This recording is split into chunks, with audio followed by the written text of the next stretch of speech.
그냥 뭐 입당하는 거 돈 드는 것도 아닌데 뭐.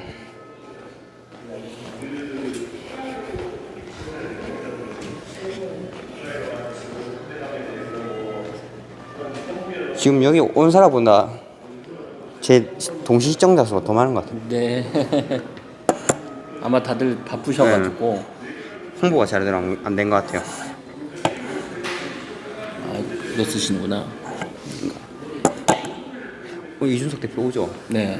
홍보가 안 돼서 그래요. 홍보만 됐으면 최소 100명 왔을 텐데. 근데 그게 뭐냐면 이게 이제 네. 당원 간담회거든요. 아, 당원 간담회. 지역. 네. 그러니까 일반인들은 사실 못 오시고 일반 우리 개혁신당 당원 동지분들. 아, 그래요? 네, 화성을로만 한해서 왜냐면은 근데 일반 사람 와도 상관없잖아요. 그러니까 사실은 알죠? 입당하고 그렇죠. 들어가시는 거죠. 아, 입당하고 들어가야 네, 되는 네. 거예요? 오, 그렇구나. 왜냐면 이게 문턱이 있네. 그쵸, 이게 왜냐면 당원 간담회이기 때문에 그래서 일반인들은 사실 오시기 어렵고 왜냐면 또 당원분들에게는 또 우리 당원들끼리만 할 수 있는 말들이 있거든요. 왜냐면 그렇구만. 그렇기 때문에 예. 그리고 이제 개혁신당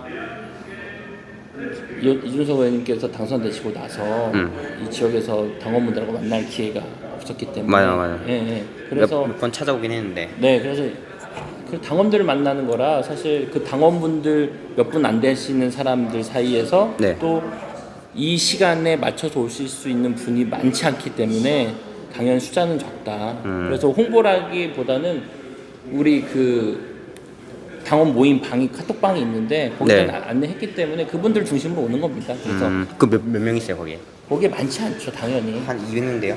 예, 예. 200명 정도? 근데 이제 이 시간에 이 주말에 2시에 오실 수 있는 시간에 분들이 생각보다 많지는 않다. 그러니까 일반인 대상으로 했으면 벌써 꽉 찼을 텐데 일반인 대상이 일반인 아니라서? 대상이 아니기 때문에 네. 그렇구나. 그래도 지금 사실 네. 주황색 입고 오셨지만 당원이세요? 전 당원이죠. 네, 그러니까 이제 들어오실 수 있는 거고 네, 당원 아니시면 당원 아니면 이 앞에서 가입하고 가야 앞에서 돼요? 가입하고 가셔야 돼요. 아, 문턱이 있었구나. 아, 네. 몰랐다. 네, 아, 그래서- 장벽이 있었네. 그리고 저희가 그래서 만약에 일반인까지 간다면 할 거면 홍보를 네. 대대적으로 현수막도 하고 그렇죠. 모든 사이트에 다 올리고 뭐 그랬구만. 그다음에 카페에다 다 올리고 할 텐데 이거는 화성을도 화성시 전역도 아니고 화성을로만 한정. 화성을로만 아, 예, 그렇게 했구나. 예. 화성을이. 4동, 6동, 7동, 8동, 9동 이렇게 화성을로만 간다면 했기 때문에 그 시간에 오실 수 있는 분이 사실 많지는 않습니다. 예. 네. 하지만 이렇게 한다는 게 의의가 있고 맞아. 예, 거기서 또 나온 내용을 가지고 하는 게 중요하다고 생각합니다. 아, 그 순서는 나중에 설명해 주겠죠? 순서요? 식순, 네. 식수는 뭐 간단합니다. 네. 알겠습니다. 몇 분 들어와 계세요? 지금 한번 확인해 볼래요? 저도 이거 끊기 싫어가지고 네. 유튜브 치서 예. 쳐보면 나오는데 저도 유튜브예요. 유튜브 홍보해도 돼요? 아, 그래? 네. 나와도 돼요? 예. 안녕하세요. 전성준 최고위원입니다. 안녕하세요. 아, 눈팅하고 네. 반갑습니다. 반갑습니다. 네. 오늘 사실 오신다고 네. 알고 있었어가지고. 아, 그래요? 네, 그럼요. 유명해졌다. 아니 어느 사이트에 올라와 있던데요. 오신다고? 카페? 네이버 카페 거기 하나 올렸는데. 말고 네. 어디더라? 뭐- 또 누가 홍보했나 보네. 예, 뭐든 커뮤니티에 올라와 있어가지고 오시는지는 알고 있었고. 아, 네, 그렇구나. 아무튼 반갑습니다. 인사 많이 해주네. 이현우 의원님은 오늘 일정 있어서 못 오시고요. 다음에 이현우 의원님은 함께 하실 것 같고 오늘은 이준석 의원님하고 같이 다이어트 진행 중입니다. 다이어트 진행 중이고 아니 저희 전성균의 정치 먹방 지금 180명에서 멈췄는데 좀 도와주세요. 라이브 방송 재밌는 거 많이 준비하고 있는데 150명 나왔습니다. 네 맞습니다. 개혁신당만이 정답이고 좀 홀쭉하신 것 같죠? 이렇게 홀쭉 된 것 같고 전성균의 정치 먹방 유튜브 꼭 맞아. 계속 입당 고민 중이시라고. 계속 이분이 입당 고민 중이라고 네, 하는데 입당하십시오. 입당이 아니, 왜 고민 중이지? 그 이유를 말해보세요. 아니 어디서 가치관이 충돌나는지 내가 한번 말을 해볼게. 내가 설득할 수 있어. 가입 중이시래요. 가입 중. 아니 생각해 보시면 그러니까 가치관이 어디서 충돌나는지 그걸 말해보세요. 그걸 네. 자신의 생각을 정확하게 말할 수 있어야지. 예.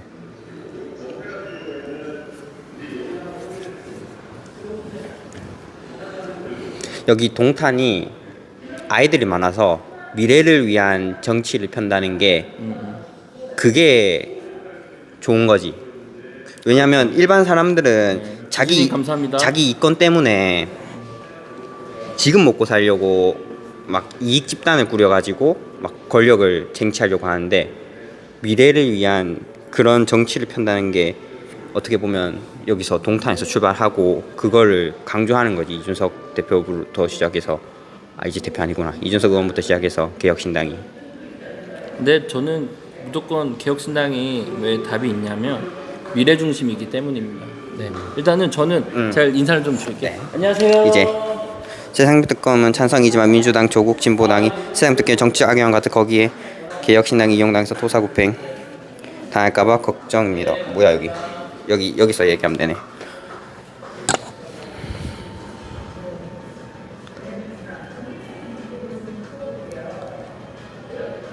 원래 좌파들은 항상 탄핵을 시키려고 안달나 있어요. 그건 맞아요. 개혁신당이 이용당해서 자신의 소신을 밝히는 건데 이용당하는 게 아니지 그건. 그게 어떻게 보면 표결에 있어서 보탬이 돼 있을지언정 잘못하면 혼나는 게 맞고 중요한 건 대안 세력 그러니까 윤석열에 대안이 없다는 게 문제지. 지금 윤석열 내려오면 이재명이 대통령이 될 수밖에 없잖아. 그런 대한민국의 현실을 타파해야 그게 맞는 정답이지. 뭐 이렇게 길어? 잠만 있어봐. 바로 시작 안 할 것 같은데 잠만 있어봐. 소통은 나중에 하고 일단. 화성시에 대해서 말씀 좀 드리고 그리고 이준석 의원 오시면 지금 정치에 대해서 좀 말씀드리고 Q&A를 하는 시간을 갖도록 하겠습니다. 저를 먼저 사전에 인사드리면 저는 25명이 화성시에 시의원이 있는데 그 중에 유일하게 개혁신당으로서 활동하는 개혁신당 최고위원입니다. 그래서 전성에서 좀 이따가 내빈 인사는 좀 이따 다 오시면 하고 한 50분쯤에 정식적으로 시작하도록 하겠습니다. 먼저 너무 일찍 오신 분도 계시고 좀 와주시고 있는 분들도 계신데 너무나 진심으로 와주셔서 감사드립니다. 감사합니다. 그리고 이재명 민주당 대표 뒷사람인데 이준석 의원의 지구당 보완에 대한 생각은 어떤지 좀 궁금하거든요. 5분 있다가 하니까 위원장 역할을 한번 해보시고 판단해야 되는 거 아닌가요? 폰이 뜨겁구만.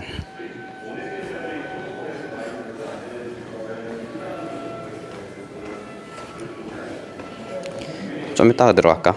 얘기하다가 좀 이따 들어가야겠다. 지금 제 시청자 수가 더 많은 것 같습니다. 지금 이 내 시청자 수가 안 나와가지고 잘 모르겠네. 지금 시청자 수 얼마인지 채팅으로 좀 남겨주세요.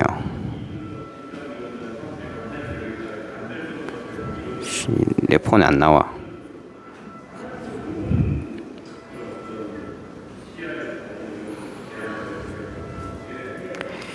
그러면 쌤0430님은 지금은 뭐 당이 없나요? 당이 지금 당원 상태가 아닌가요? 66명 오케이. 63에서 66 오케이. 지금 여기 온 사람 다 합쳐도 20명이 안 되는데 지금 여기 온 사람은 다 합쳐도 20명이 안 됩니다. 지금 여기 온 사람 다 합쳐도 20명이 안 돼. 20명이 열 몇 명인 것 같아. 좋댔어. 어떡하노 이거. 좋댔어 이거. 평생 무서워서 독고다이. 근데 왜 정치에 관심이 있으신 거지 쌤님은? 시암탁님은 시암탁. 너무 큰 장소를 빌렸네. 잠깐만 내 얼굴이 안 나오고 있잖아.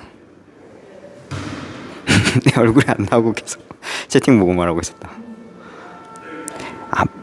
근데 바른미래당 때는 본인이 평생 무소속이라는데 바른미래당 당원도 가입 안 했다는 말 아닌가? 지금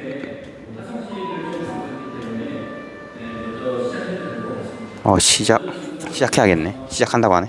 들어가겠습니다.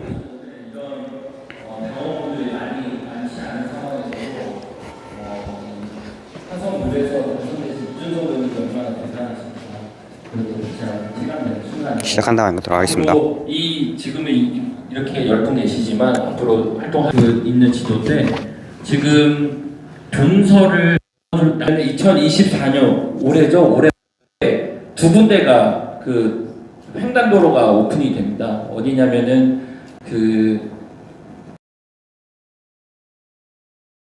이제 이번에 뚫리고 그래서 그 위아래로 먼저 뚫리고 나머지 4개는 6개가 횡단도로가 올해 안으로 다 오픈이 되기 때문에 동원과 동투의 사이에 교통망이 더 좋아질 것이다 라고. 그리고 두 번째는 동탄 이동원 선에서 같이 많이 들어가는데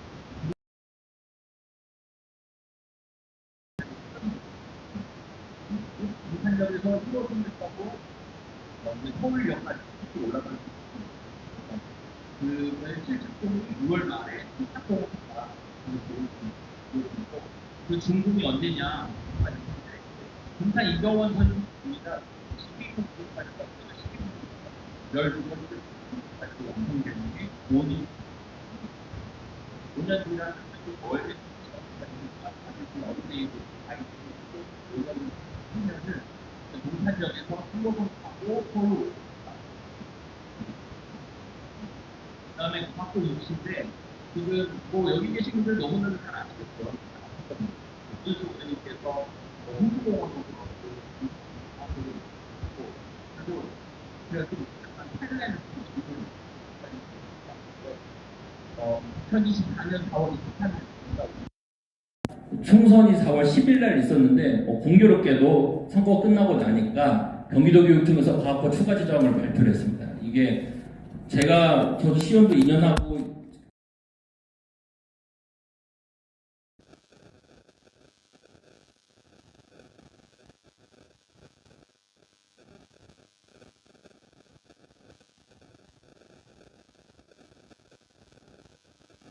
교육청에서 과학부 추가 지정 발표를 했고 이제 잘 들리죠? 6월 3일 날 그래서 화성시가 화성시 오산교육청하고 같이 이제 잘 들리죠? 연계해가지고 과거를 추진하겠다고 이제 시에서도 발빠르게 준비를 했고 지금 6월부터 9월까지 화성시 연구원이라고 화성시 추차 출연 기간이 있는데 거기서 과거 설립 추진 타당성 연구를 하고 싶어 100% 타당이 나올 거 없는데 그 이유가 이걸 하는 이유가 뭐냐면 이 자료 디테일한 자료를 가지고 경기도교육청 과학부의 공모에 신청할 예정인 겁니다. 그래서 아마 지금 지자체가 신청을 할 것 같은데 지자체가 없습니다. 왜냐면은 인구 밀집도도 장난 아니고 어린아이들도 청소년층도 가장 많고 또 재정 자립도가 가장 좋기 때문에 아마 문제없이 될 거라고 저는 보는데 이준석 의원님께서도 아마 추진 중이시고 얼마 전에 블로그 보시면 아시겠지만은 화성오산교육지원청이랑 또 최근에 면담을 하셨거든요. 이런 내용을 나눴을 것 같습니다. 그래서 제가 또 시에서 아직까지는 전반기 때 제가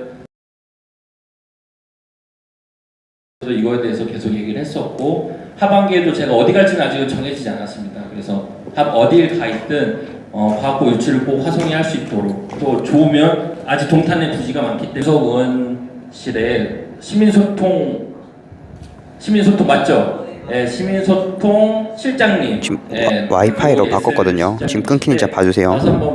한 말씀 하세요. 아직 오시기 전이니까. 네. 와이파이로 바꿨는데 끊기는지 한번 봐주세요. 와이파이로 바꿨어요. 여기 공공 와이파이로. 지금 이거 실내여서 잘 끊기는 것 같아요. 네, 안녕하세요. 노예슬입니다.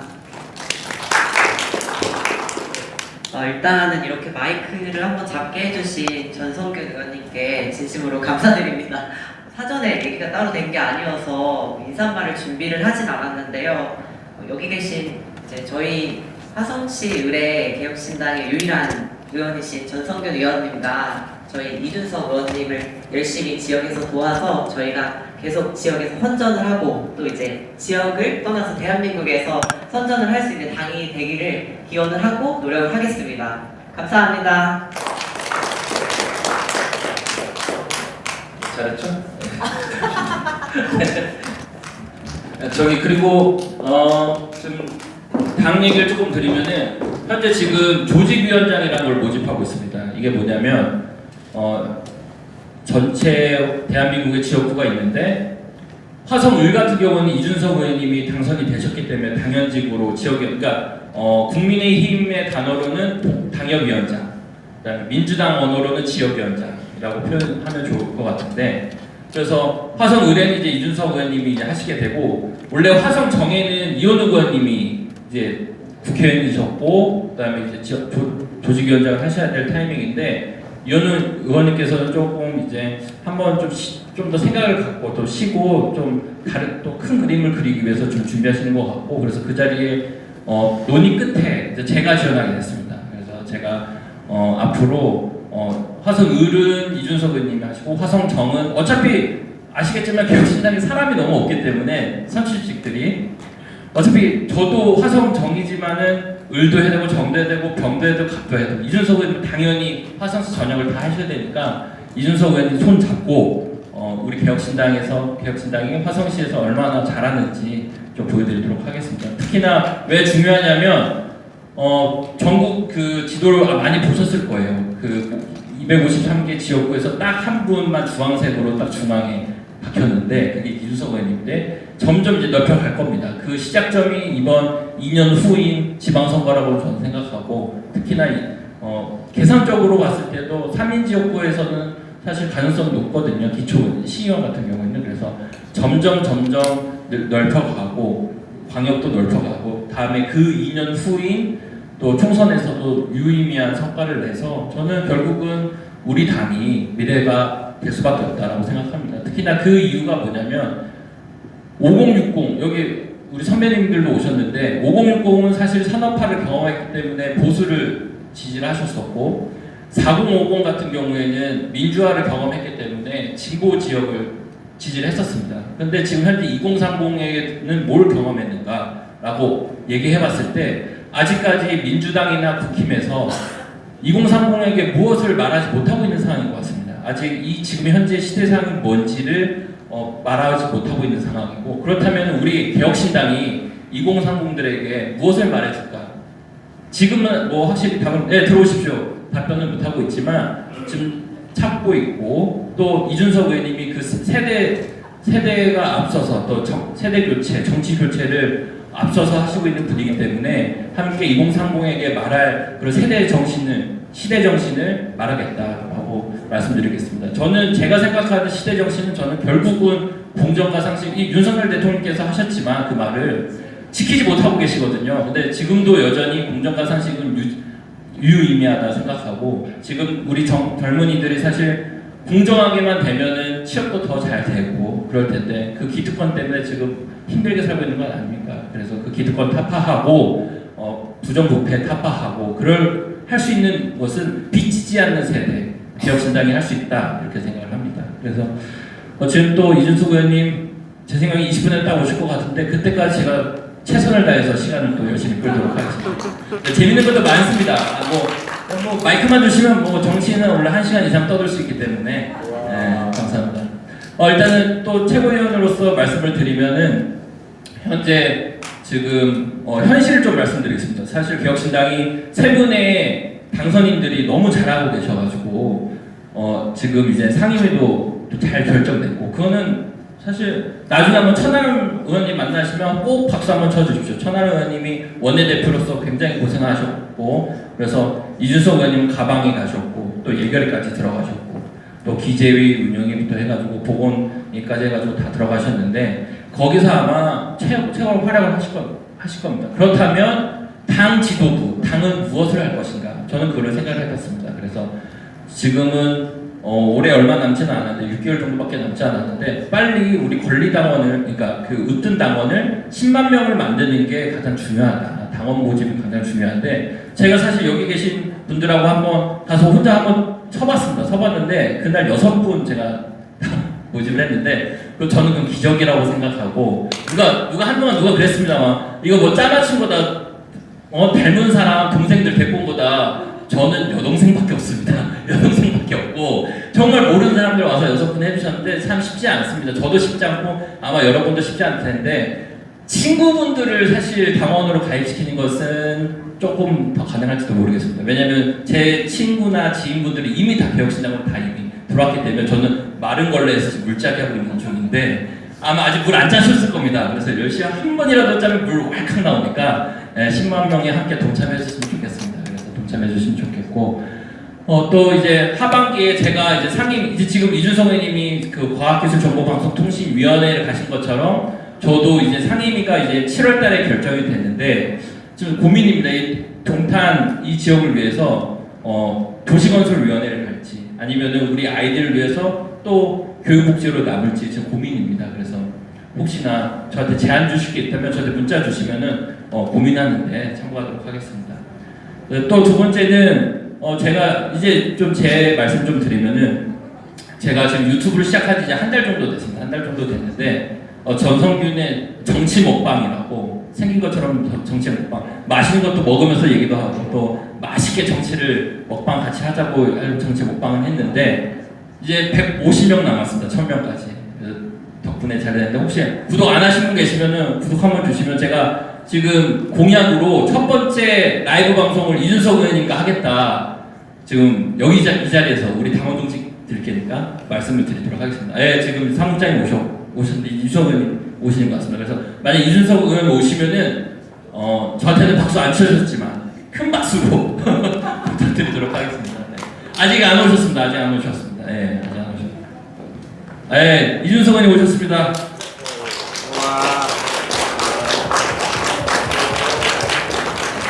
네. 안녕하세요. 먼저 이게 오늘 모임이 화성을을 중심으로 그 몇 없는 당원 중에 이 시간에 와줄 수 있는 분이 오신 거기 때문에 생각보다 한 10몇 분 오셨는데 앞서서 제가 오시기 전에 화성시에서 추진되는 거 잠깐 몇 가지 소개했습니다. 그래서 이준석 의원님 앞에 모시고 이준석 의원님께서 인사 말씀과 지금 국회 상황에 대해서 조금 설명해 주시면 감사하겠습니다. 이준석 의원님을 앞으로 모시겠습니다. 큰 박수 부탁드리겠습니다. 네, 안녕하세요. 오늘 그 화성 시청 쪽에 또 구성 서부 지역의 행사 또 참여하고 이렇게 오느라 조금 늦었습니다. 오늘 뭐 저희가 사실 화성에 지금 당원들이 이제 거의 화성 의뢰만 거의 한 970명 정도, 1000명 가까이 이제 되어가고 있기 때문에 앞으로 개혁신당 당원들이 어떻게 화성 지역의 정치에 또 의견을 내고 참여할 수 있을지 이런 고민을 하면서 아주 주기적으로 이제 이런 모임을 가져야 된다는 생각 때문에 또 이번에 또 우리 전성균 최고위원이 이번에 당선되면서 특히 개혁신당 내에서 화성 문제가 중심적으로 다뤄질 수 있기 때문에 이렇게 만나뵙게 되었습니다. 오늘 뭐 공지 문자도 안 뿌리고 이랬는데 다 와주신 분들은 능동적으로 와주신 것이기 때문에 참 감사하게 생각하고요. 이제 저희 의원실도 이제 국회의원 회관에 입주해가지고 사무를 보기 시작했고요. 그리고 저희가 동탄역 서부에 광비콤에 이제 저희 국회의원 사무소가 이제 마련이 되었습니다. 그래서 지금 한창 공사 중이고 다음 주 월요일이면 이제 공사가 마무리될 것으로 보입니다. 그래서 그러면은 거기서 우리 또 당원들이 와가지고 또 민원이나 이런 것들도 업무를 처리할 수 있고 무엇보다도 언제든지 와가지고 소통할 수 있는 그런 공간이 준비될 테니까요. 그럼 이제 많이 애용해 주시면 감사하겠습니다. 그리고 지금 동탄 지역 그리고 화성 지역의 문제들 이제 빠르게 이제 선거 때 공약했던 것들 그리고 또 풀어나가야 될 것들 국회에서 이제 다루고 있는데요. 그냥 한마디로 크게 정리하자면요. 지금까지 동탄 지역이나 화성 지역에 경쟁이 없어가지고 그런지 문제들이 좀 미숙하게 처리됐던 것들이 많이 있습니다.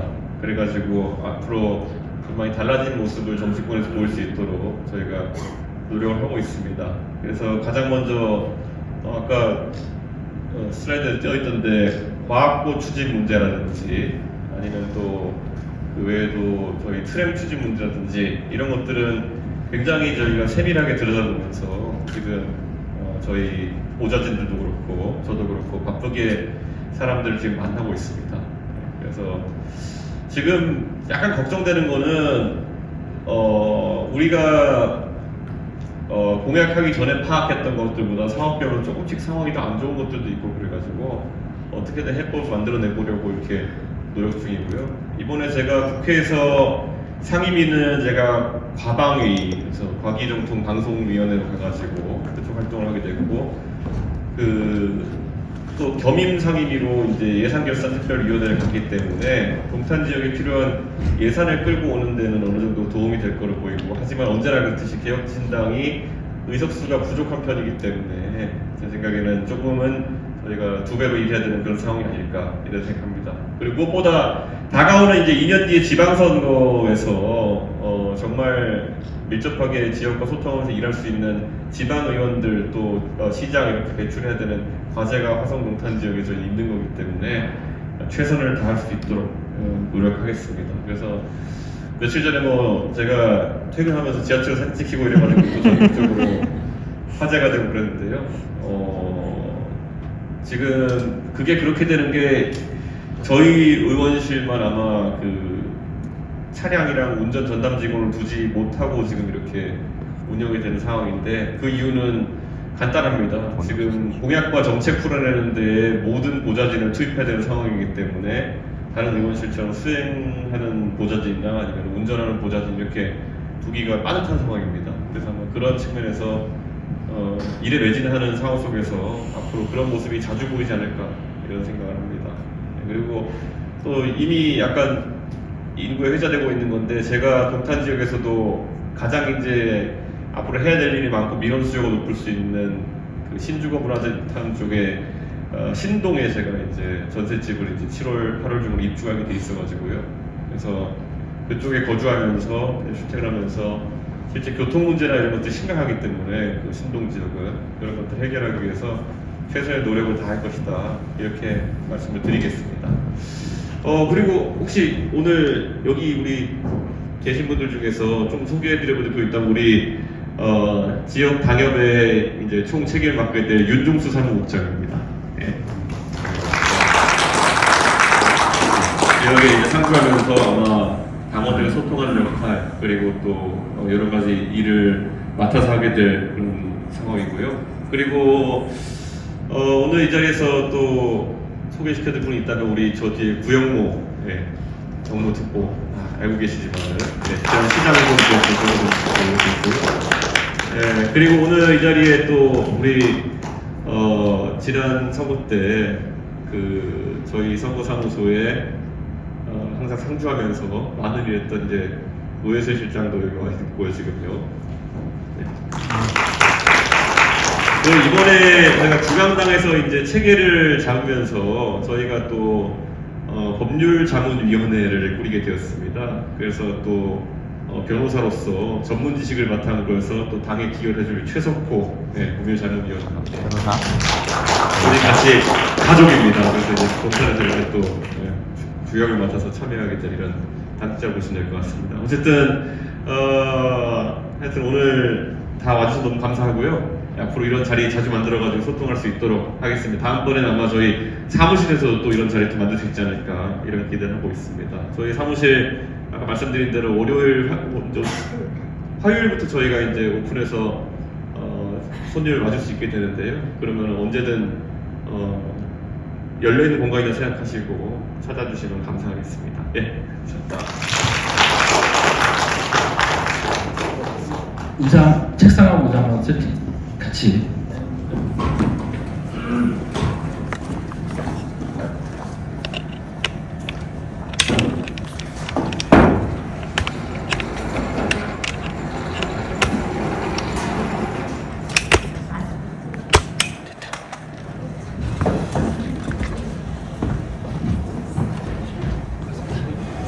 아까도 제가 인사 말씀을 드렸는데 이렇게 저희가 생각보다 적은 우리 동지들이지만 이 어려운 상황에서도 당선되시길 저는 개인적으로 진짜 신기합니다. 아시겠지만은 저는 이제 민주당 출신이었는데 사실 화성 민주당 그냥 깃발만 보여주면 다 당선되는 곳이었어요. 이런 상황에서 정말 대단하시고 제가 그랬습니다. 당선되고 얼마 안 돼서 한 번 뵌 적 있는데 진짜 존경한다고 제가 진심으로 닮고 싶다고 말씀드렸습니다. 그래서 지금 오신 분들께 혹시 이준석 의원님께 개인적인 질문도 좋고 그다음에 지역 현안 질문도 좋고 질문 좋습니다. 그래서 손 드시면 얼마 오시지 않았기 때문에 아마 여기 계신 분 모두 다 마이크 잡고 발표하실 수 있을 것 같아요. 그래서 한번 순서대로 한번 손 드시면 감사하겠습니다. 네, 질문 있으시면. 네. 너무 잘하고 계셔서 질문 없으세요? 네. 예. 네. 저 마이크 드리겠습니다. 마이크. 예, 저는 저기 원 고향이 용인이에요. 용인 분항이라고 원산 가는데 와우성서 가는 데가 제 원 고향이 거기 토백입니다. 제가 지금 워낙 용인에서 많이 살고 지금 저는 여기 동탄으로 왔는데 용인은 참 가만히 보면 보수가 되게 좀 강해요. 그래서 이제 저도 그래갖고 여기를 왔는데 저도 이제 집사람이 아무래도 저는 여기가 민주당 톱반이다 보니까 그 집사람이 많이 그쪽을 많이 얘기하더라고요. 이현우 저기 의원이 아시죠? 그래서 저는 이현우 의원이 참 좋게 많이 봤어요. 근데 저는 이번에도 집사람이 저는 직장 다니고 늦게 아침 일찍 갔다가 늦게 오고 막 그러니까 이 선거 같은 거 잘 몰랐는데 집사람이 한번 여기 갔다 오더니 이현욱이 참 참 괜찮다고 이현욱도 괜찮지만은 이준석 의원이 참 괜찮다고 그러더라고. 그래갖고 계속 이제 유튜브 보고 많이 빠져갖고 오늘도 시간 내갖고 왔는데 너무 좋네요. 보기가. 그래서 오늘도 저는 제가 와서 이렇게 당원 가입도 해보고 그랬는데 앞으로 계속 이제 개혁신당 끝까지 잘 갔으면 좋겠습니다. 저도. 예, 이사입니다. 예. 뭐 아무래도 저희가 이제 지금 개혁신당이라는 당이 어떻게 나갈지에 대해서 많은 분들이 관심을 가지고 그렇게 하시는 것 같은데 지금 아무리 봐도 제가 국회에서 이번에 뭐 2주 남짓 이제 임기가 되었는데 정말 올 한 해는 국회나 정치가 굉장히 혼란스러운 시기가 될 것 같습니다. 실제로 국회의원들끼리 모여서도 이렇게 요즘 들어가지고는 나라 국정 얘기를 하는 것보다는 정국에 대해 가지고 냉각된 정국에 대해 가지고 얘기를 굉장히 많이 하게 돼 있거든요. 근데 결론이 다들 뭐냐면 답이 없다라는 얘기를 많이 합니다.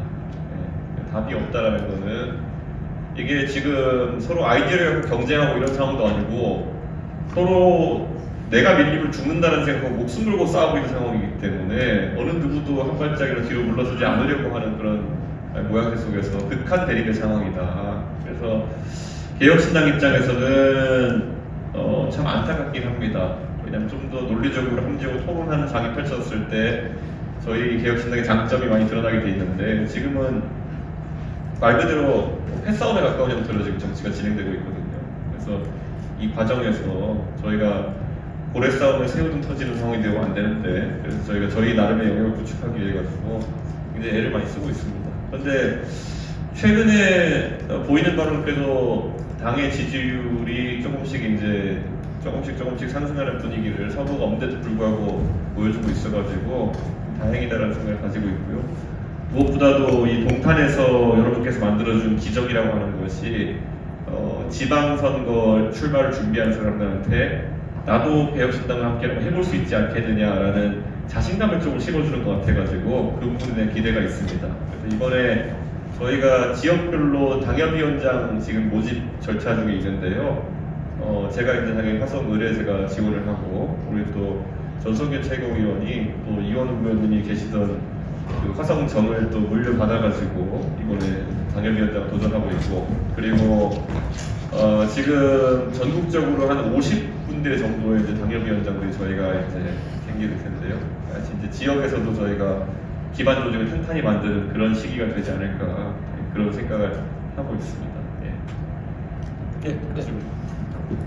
저는 시범단지 리젠한데 예. 보면 시스템카 그게 지금 이런 거 사업도 안 되고 그리고 뭐야 뭐 내라도 임대나 뭐 어디야 매매를 내라도 요즘 뭐 보러 오지도 않고 요즘에 제가 이제 뭐 수당이다 보니까 일도 없고 그래도 지금 뭐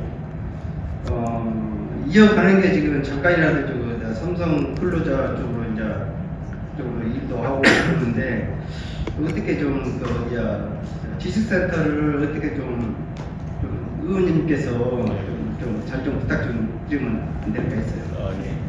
그 예민이 하신다니까 제가 사실 신동에 들어가기 전에 예민이도 부동산을 봤었는데 그게 참 동탄에 가까운데 살기 좋은 곳인데 사실 동탄의 영천동 쪽에 그 IT밸리나 이런 쪽들이 원래 판교 IT밸리 못지않게 이제 규모도 크고 입지가 나쁘지 않은 상황이기 때문에 저는 동탄역 GTX 개통 이후에 경부고속도로 뚜껑 씌워지고 난 다음에 소통로가 확보되고 나면은 저는 그 예비 주변의 직선센터의 여건이 훨씬 좋아질 것이다 이런 기대를 좀 하고 있습니다.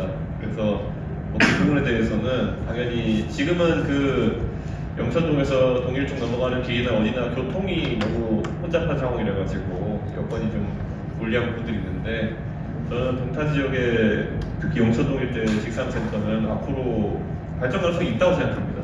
그렇기 때문에 그 부분은 저도 비록 이제 영천동은 저희 지역뿐 아니지만 관심을 갖고 이제 지켜봐야 되는 상황이고 전체적으로 동탄이 지금 상업용 부동산이 굉장히 꼭 그쪽 위쪽 아니더라도 아래쪽으로도 많이 문제가 있는 상황이라서 저희가 계속 들여다보고 있습니다. 근데 동탄의 여러 가지 통계를 봤을 때는 결국엔 경부고속도로 뚜껑 씌워주고 난 다음에 상업지구 얼마나 발달하느냐에 좀 관건이 달려있다. 그리고 결국은 뚜껑 씌운 공간에다가 어떤 시설들이 우리가 거기 그 지역 일대를 광비콤이라고 부르면서 광역 비즈니스 컴플렉스라고 그러는데 지금 아파트들만 들어있고 뭐 오피스텔 몇 개 들어있지만은 거기에 걸맞는 시설들을 유치하는 게 관건이다. 그래서 예전에 이원우 의원님과 같이 이제 상의하면서 설계했던 그런 비전들을 무리 없이 추진해야 됩니다. 그래서 이번에 제가 LH 옆구리를 좀 찌르려고 제가 국토위를 가고 싶었는데 제가 국토위는 배정받지 못하고 동탄이 신도시에 이제 전용기 의원이 이제 국토위를 배정받아가지고 제가 예결하면서 같이 세트로 이제 좀 발전시켜야 될 부분이 있는데 저는 광비콤이라는 곳에 이제 사실 어떤 시설들이 들어오느냐가 그 영천동 일대 직산센터와 그리고 그런 쪽 광비콤에 있는 오피스텔 이런 쪽들의 경기에 큰 영향을 미칠 것이다 그런 생각하고 있습니다. 그래서 그 부분 제가 빠지지 않고 제가 그 부분 꼭 챙기도록 노력하겠습니다. 제 그 총선 때 공약상을 보면요 거기에 이제 보면 동탄역 중심으로 이제 가치를 가질 수 있는 시설들을 유치하는데 그 안에 보면은 뭐 제2암센터라든지 국립암센터라든지 이런 것들 유치하면서 사실 전국의 사람들이 좀 모여들 수 있는 시설들을 만들겠다 이런 것들도 하고 이랬는데 저는 어느 정도 기대를 하고 있습니다. 그리고 지금 GTX가 사실은 지금 이제 이게 몇 월이지? 구성역이 이게 용인역이 이제 좀 있으면 용인 구성역이 개통되고 지금 이제 성남역 이렇게 있으면서 저희가 약간 추이를 지켜봐야 되는 게 판교랑 지금 동탄과의 관계가 어떻게 될 것인가를 좀 봐야 될 것 같습니다. 그래서 실제로 그 GTX가 개통된 뒤에 실제로 판교까지는 한 15분이면 간다라는 인식들이 한번 생기면서 회사들이 이제 판교에 있는 것들이 조금 더 이제 영산동이나 이런 쪽으로 우리 쪽 디지털센터 쪽으로 넘어올 가능성이 보이고 있거든요. 그래서 그런 것들도 한번 저희가 살펴보겠습니다. 예. 요즘에 트랩 어떤 식으로 이제 흘러가는지 예. 저 좀 궁금하거든요. 그에 대해서 좀 말씀 좀 부탁 좀 드리겠습니다. 예. 그 트랩 문제는 동탄 주민들이 굉장히 많이 관심을 갖고 있는 문제라서 제가 사실 취임하기 전부터 제가 지금 물밑에서 굉장히 많은 사람들 만나고 있습니다. 특히 지금 보면 동탄 트램이라고 하는 것이 1호선과 2호선 도시철도 라인이 되어 있고 그래서 특히 이것이 조기 추진되는 것을 많은 주민들이 바라고 있기 때문에 계속 점검하고 있는데요. 이번에 기본 계획이 한번 변경된 바가 있습니다. 그래가지고 뭐 우리 쪽은 아니지만은 그 오산이나 아니면 저쪽 망포 쪽에 종점 쪽으로 어떻게 변화시킬까 이런 부분이 좀 변경될 바가 있고요. 실제 동탄을 벗어나가지고 연결되는 곳이 오산, 망포, 경점이 세 군데인데 경점 쪽도 이제 단계별 추진 비슷하게 조금 이제 계획이 바뀐 것도 있고 그런데 이런 일들이 발생하는 이유 중에 하나가 뭐냐면은 지금 다 아시다시피 건축 자재값이나 이런 것이 많이 올라가고 인건비가 올라가면서 트램 건설비가 굉장히 지금 예전에 저희가 광역교통 분담금 냈을 때보다 많이 올라갔습니다. 지금. 그 동탄 20도시에서 9,200억 정도 걷었는데요. 처음에 트램 계획 추진할 때는 한 9,700억이면 트램 지을 수 있을 거라 생각했는데 지금 이미 추계가 1조 2천억, 1조 3천억을 넘어갔습니다. 그렇기 때문에 그 예산 확보에 대해 가지고 이제 어느 정도 부담이 있는 게 하나 있는 거고, 그래서 그래도 이제 그거는 저희가 무리 없이 추진하려고 어떻게든 하고 있는 상황이고요. 두 번째로는 그 트램이 설계될 때 원래 이게 동탄 20도시 돈인데 동탄 1신도시 다 겨쳐가게 만들었는데 문제는 그 사이에 우리 이원우 의원님이 일을 너무 열심히 하셔가지고 동탄 인덕원선이랑 1호선 연장이 이제 추진되게 되었습니다. 그래서 동탄 1신도시에 있는 분들 입장에서는 트램보다 1호선을 타고 동탄역으로 오는 것, 그리고 동인선을 타고 동탄 인덕원선을 타고 동탄역까지 오는 게 더 경쟁력이 있어진 상황이 된 겁니다. 그 말인즉슨 트램이 약간 중공 노선 비슷하게 같이 양쪽을 깔리게 되는 건데, 그럼 우리 트램에 대해서 처음에 이용객 수나 수익성 계산했던 게 조금 어그러지는 측면이 있습니다. 그래가지고 이거는 지금 저희 입장에서는 난감한 측면이긴 한데, 그래서 혹시라도 이게 동탄 트램에 있어가지고 앞으로 장기적으로 수익성 문제가 생기지 않을까라는 걸 좀 들여다보고 있고요. 저는 그래서 그 다음에 세 번째가 기술적인 문제 조금 들여다보고 있습니다. 그래가지고 트램이라는 것이 원래는 전차 아닙니까? 그럼 전차면은 원래 옛날 서울에 전차 있었던 것처럼 위에 선을 깔아가지고 전기를 받아가는 가선 방식을 원래 많이 하게 돼 있는데, 요즘은 그게 미관상 안 좋다 그래가지고 무가선 방식으로 이제 하려고 하거든요. 그런데 그런 무가선 방식이라는 거 하려면은 수소 트램, 그 다음에 완전 배터리로 간 배터리 트램, 그 다음에 지금 동탄에서 하겠다고 했던 그 슈퍼 캐패시터 방식이라고 해가지고 정류장마다 충전하는 방식이 있거든요. 근데 이게 지금 슈퍼 캐패시터 방식을 하겠다고 했는데 이게 대만에서 하는 거 외에는 전 세계적으로 약간 추진되지 않는 방식이기도 합니다. 그래가지고 이런 것들이 기술적으로 어느 정도 가능한지를 제가 지금 이번 주에는 제가 다원시스라는 우리나라의 제작업체를 만나봤고, 그리고 다음 주에는 로템을 만나가지고 이제 한번 얘기를 좀 해볼 거고요. 그 다음에 또 우진산전이라고 이제 위례 트램 하는 업체가 있습니다.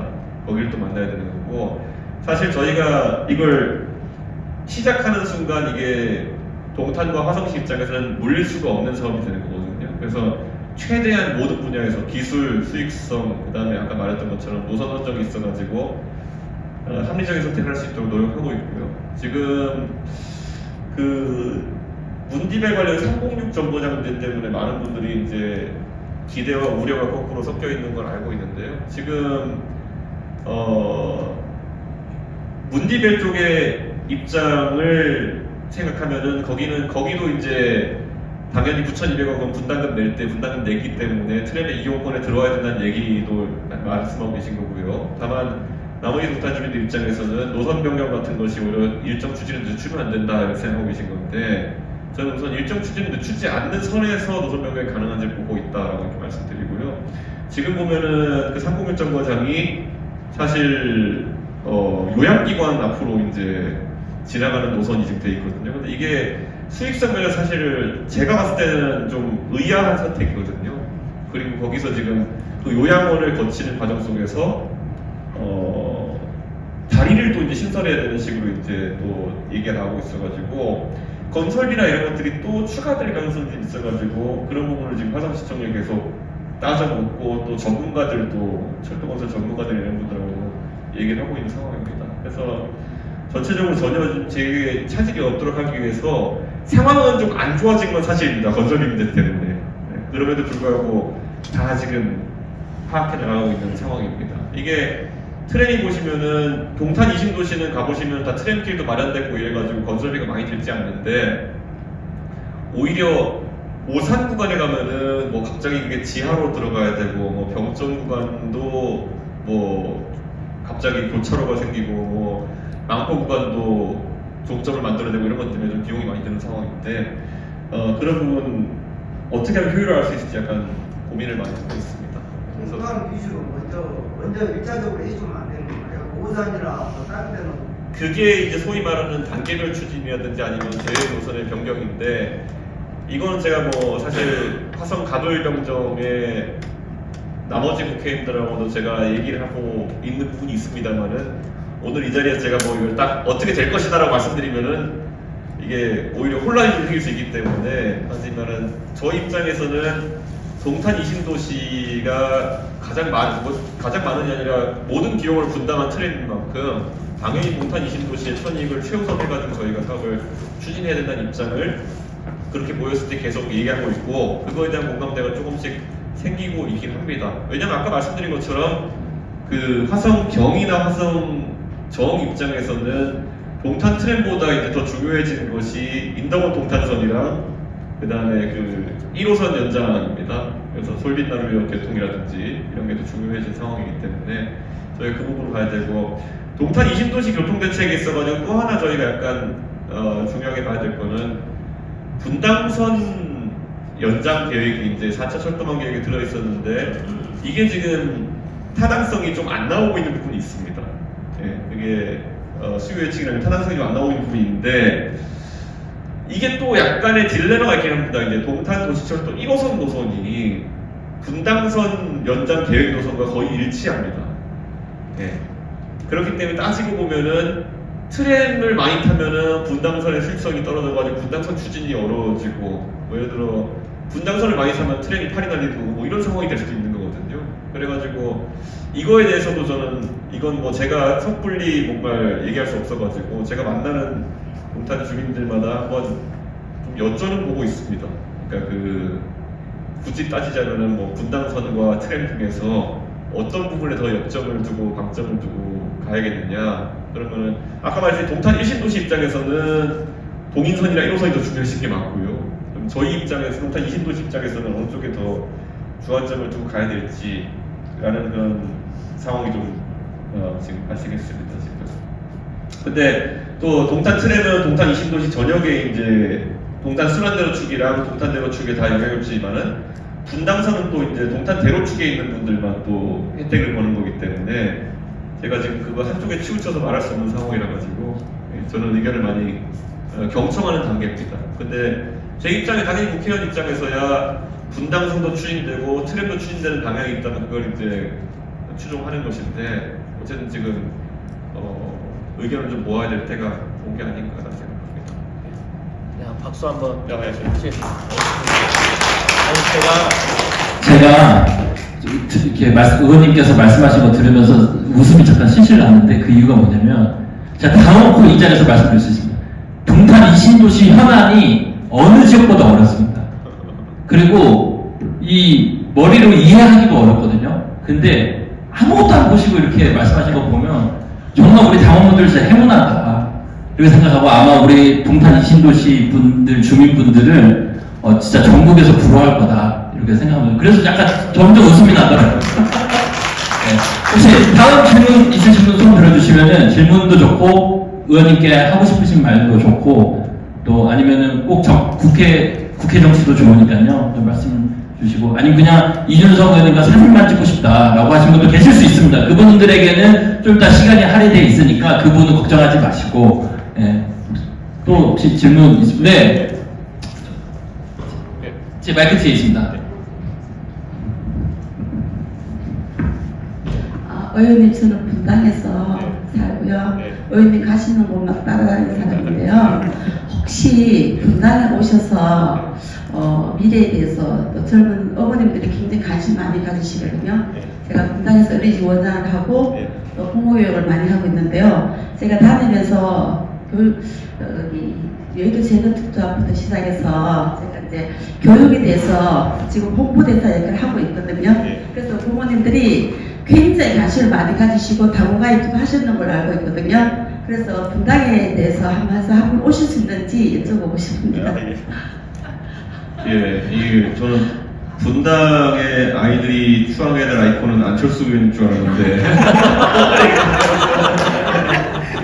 어쩌다 보니 저희 분당에도 우리 당원들이 있고 당연히 같은 생활권을 공유하는 그런 분당이 될 것이기 때문에 저는 갈 수 있고요. 지금 동탄에서 이제 보면은 지난번에 한번 우리 동탄 7동에서 저희가 한번 그 강연을 제가 한 적이 있거든요. 근데 동탄 육동 쪽에서도 이제 요청이 오고 있고, 그래서 동탄 지역의 그런 일정들이 마무리되면은 제가 당연히 분당이나 인근 쪽에 가서도 그 해당 국회의원과의 사전 양해 뒤에 제가 가가지고 할 수 있을 것 같고요. 교육 문제는 사실 경기 남부권 입장에서는 저희가 과학고 신설 문제도 있고 힘을 좀 합쳐야 될 부분이 좀 있습니다. 그래서 최근에 특히 제가 뭐 교육청과의 그런 소통이 많아지고 있는 상황인데요. 언제든지 갈 수 있도록 하겠습니다.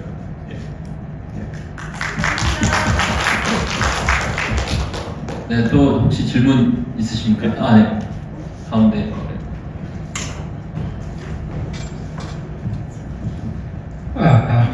안녕하세요. 저 개혁신당을 사랑하는 풍단원입니다. 사실 이 동탄에 한정되어 있는 문제는 아니고요. 저랑 가장 가까운 사람이 겪고 있는 내용이기도 한데, 최근 들어 이제 다른 여러 현안들에 밀려서 그 전세 사기라는 키워드 자체가 많이 잊혀지고 있습니다. 하지만 실질적인 피해자들은 아직도 고통 속에 있기도 하고, 그걸 이제 해결을 못하고 있는데 이슈에서 점점 밀려나고 있는 거라고 저는 인지하고 있는데요.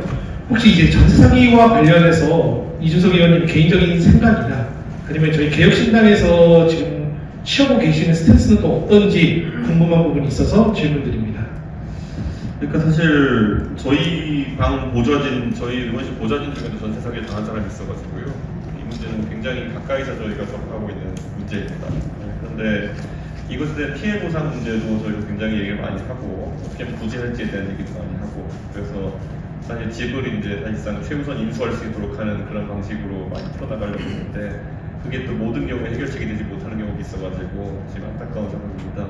그런데 예방에 대해 가지고는 사실 이거는 우리가 가진 기초적인 데이터들을 바탕으로 해가지고 정부가 예고 시스템을 만들 수도 있는 거거든요.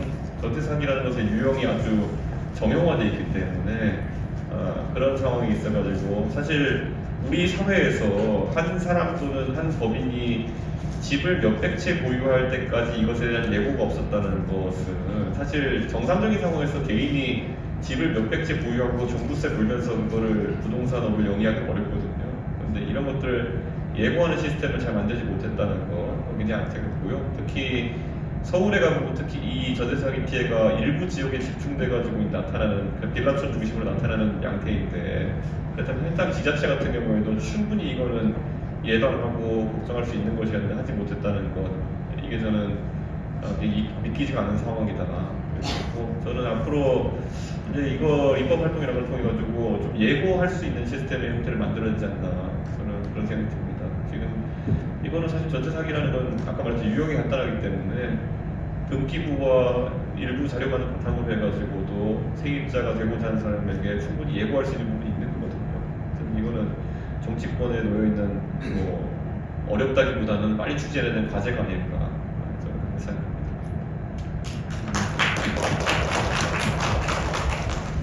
그리고 이게 뭐 동탄 주민들이 약간 공지사항 비슷하게 되는 것 같을 수 있는데요. 지금 제가 또 총선 때 공약했던 것 중에 보면 GTX 관련해가지고 정기권이나 이런 걸 빨리 도입하겠다는 얘기를 이제 하게 됐는데요.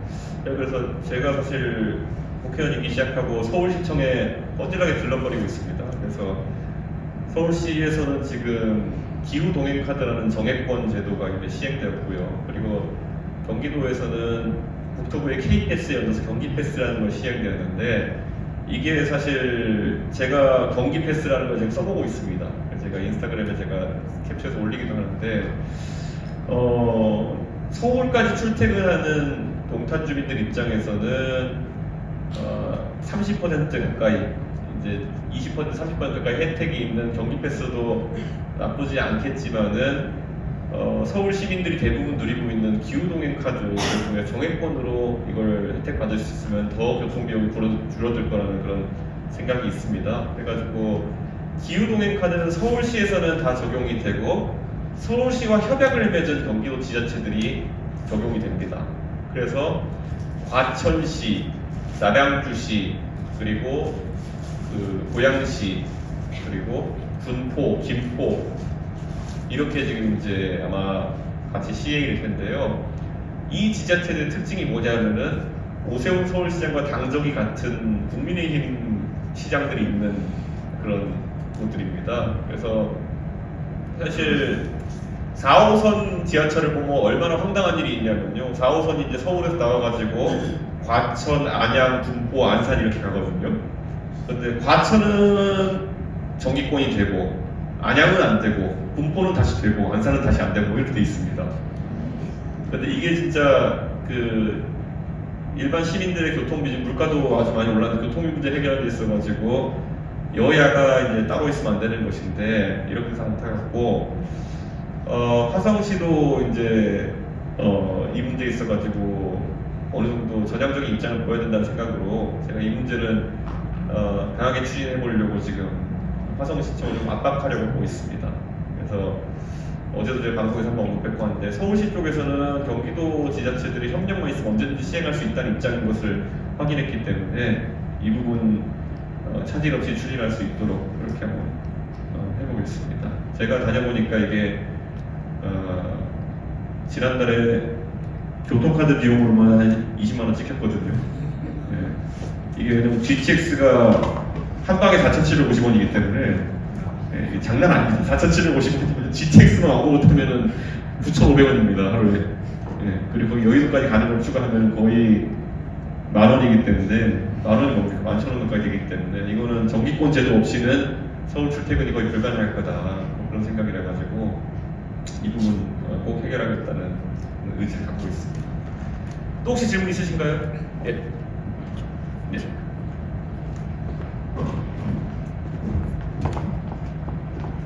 안녕하세요.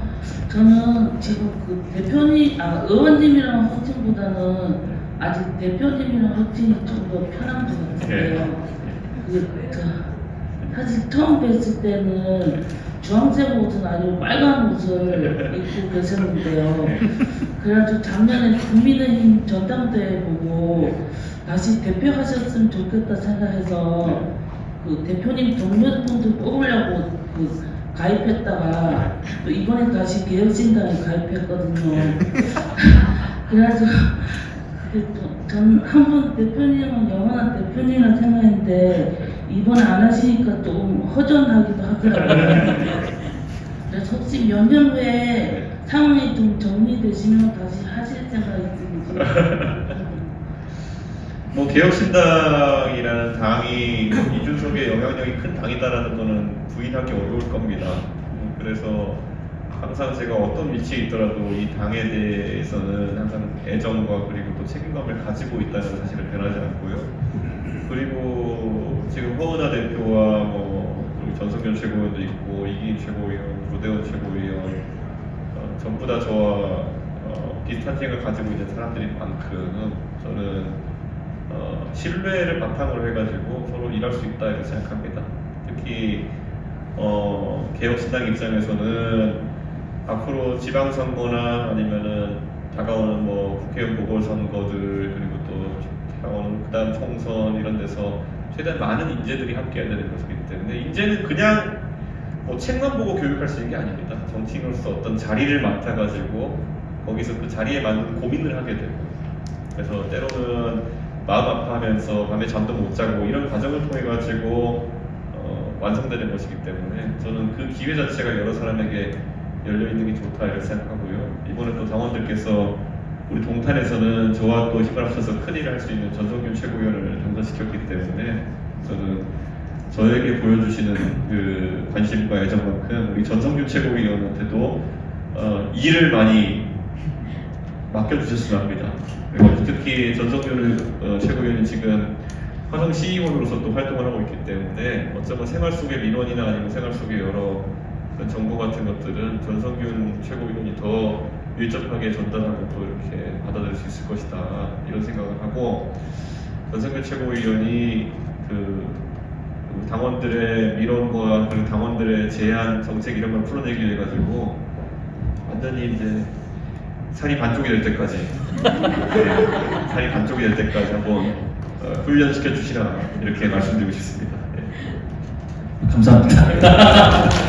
너무 감사한 거는 또 제가 또 이렇게 이준석 의원님 옆에 있으면 또 우리 의원님 또 살이 빠진 것처럼 보이는 효과가 있기 때문에 실제로도 많이 빠지신 것 같아요. 네. 그리고 또 하나 보고 드릴 게 뭐냐면 아까 소개해 주신 사무국장님 사실 저번 주에 같이 둘이 만나가지고 오붓하게 대화를 했거든요. 그래서 우리 당원 동지분들과 할 게 뭐가 있을까. 그래서 지금 많이 논의 중인데 저는 그거 꼭 했으면 좋겠어요. 그 호수공원에서 같이 각자 이제 피크닉 데이라고 해서 돗자리랑 도시락 갖고 와서 이준석 의원님하고 같이 도시락 피크닉 데이 하면 어떨까 이런 생각이 있는데 차차 재미있는 이벤트 많이 할 테니까요. 여기 계신 분들 제가 아까도 누누이 말씀드렸지만 지인 5분만 당원 가입해 주시면은 저희 10명 하시겠다고요? 아, 예, 감사합니다. 그래서 우리 이번 연도에 10만 명 만들면은 정말 언론도 또 이렇게 다뤄주실 거고 또 특히 주무신 것도 이렇게 화끈한데 10만 명 되면 얼마나 되겠습니까? 그래서 꼭 함께 해주십사 하고 이 자리 빌어서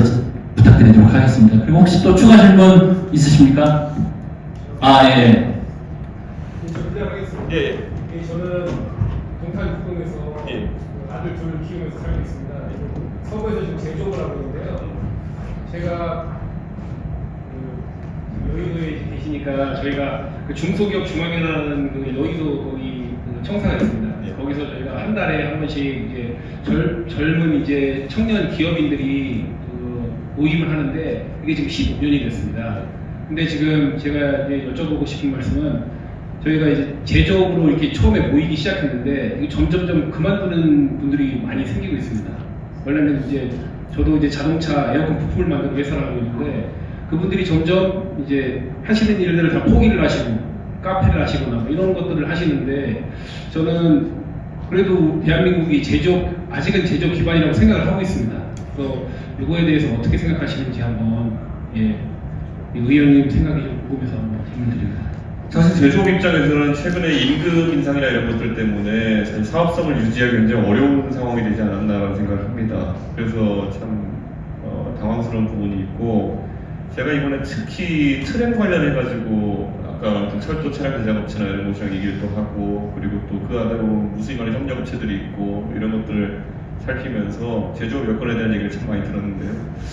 저는 결국에는 임금에 대해 가지고 이거는 뭐 당의 입장까지는 아직 아니고 유연성 있는 제도를 가져가야 된다. 특히 그 안에서 최저임금이나 이런 부분에 대해 가지고 업종별로나 지역별로 차등화 적용하는 것도 한번 고려해봐야 된다 이런 생각하고 있고요. 두 번째는 제조업 경쟁력이라는 것이 사실 우리나라 같은 경우에는 뭐 어차피 생산에 들어가는 비용 구조라는 것이 갈수록 안 좋아지는 상황이기 때문에 저는 이 부분은 굉장히 정치 입장에서 어려운 상황이라고밖에 말할 수 없다 이렇게 말씀드리고요. 화성에서 이제 뭐 화성시 서부로 가면은 소규모의 제조업들이 이렇게 하는 곳들이 많고 이렇게 한데 저는 사실 그 화성시에 있는 소규모 제조업 활성화되기 위해 가지고는 그 위에 이제 그것에 뭐랄까요 좀 더 완성품을 제작할 수 있는 그런 대형 업체들이 많이 있어야 된다고 생각하고 있습니다. 그래서 지금 우리 화성 지역에 그리고 평택 지역으로는 뭐 반도체를 쓰다 뭐 이런 얘기가 나오고 있는데요. 사실 반도체 공장 이외의 제조업들도 들어올 수 있게 하는 게 굉장히 중요하다 이런 생각하고 있고 그렇다면은 서부권에 이제 물류 시스템이나 이런 것들 아니면 전력 시스템 이런 것들이 많이 개선이 돼야 되는데 아직까지는 대형 공장이 오거나 대형 일자리가 올 수 있는 그런 지리적 여건이 안 되는 부분들이 있습니다. 그래서 그 부분 개선하기 위한 노력 필요하다 보는데 이거는 화성 갑 지역에 대한 일반적인 얘기라서 제가 많이 다루진 않았습니다만은 당연히 대한민국 전체 산업을 다뤄야 되는 입장에서는 그리고 또 과학기술 쪽을 다뤄야 되는 사람 입장에서는 앞으로 차근차근 다룰 수 있도록 그렇게 하겠습니다. 지금 문제는 이제 이렇게 생각해요. 그러니까 평택으로 원래 삼성전자 같은 경우에도 기술연구소나 이런 것들을 이전하려고 했는데 사실 평택만 돼도 젊은 인력들이 많이 입주하지 않으려고 하는 그런 상황이라 가지고 삼성전자도 그렇게 계획을 추진하는데 어려움을 겪고 있는 상황입니다. 삼성마저도 하물며 그런 상황인데 지금 화성시 서부 지역 같은 경우에는 훨씬 더 많은 인프라 개발이 필요한 상황이다라는 생각을 하고요. 뭐 이게 사실 그러다 보니까 화성의 입장에서는 동서 간의 교통을 되게 이제 확충시키는 노력이 있습니다. 그래서 거주 여건은 동탄 지역이 좀 나은데 또 나중에 공장이나 제조업하는 데 있어가지고는 화성시 서부 지역이 아무래도 직가나 이런 거로 인해 공장 세금도 좋고 그런 측면이 있어가지고 동서간의 교통망을 확충하는 것이 화성시 하는 과제인데요. 그 부분도 꼭 추진할 수 있도록 저희가 하겠습니다. 지금은 저희 화성 가불병정 의원들이 만나면은 그런 얘기들 굉장히 많이 하거든요. 근데 이제 화성 가불병정 의원들 서로 만난 지 얼마 안 돼가 소먹소먹하긴 한데 그런 부분 다 풀어낼 수 있도록 하겠습니다. 그리고 가장 빠른 방법은 화성 가병정이 우리 개혁신당이 되면은 더 논의가 더 잘 되지 않을까 이렇게 생각을 해봅니다. 혹시 더 추가 질문? 잠시만요. 혹시 다른 분 있으시면 먼저 하고 없으시면 두 번째로 하도록 하겠습니다. 예, 저.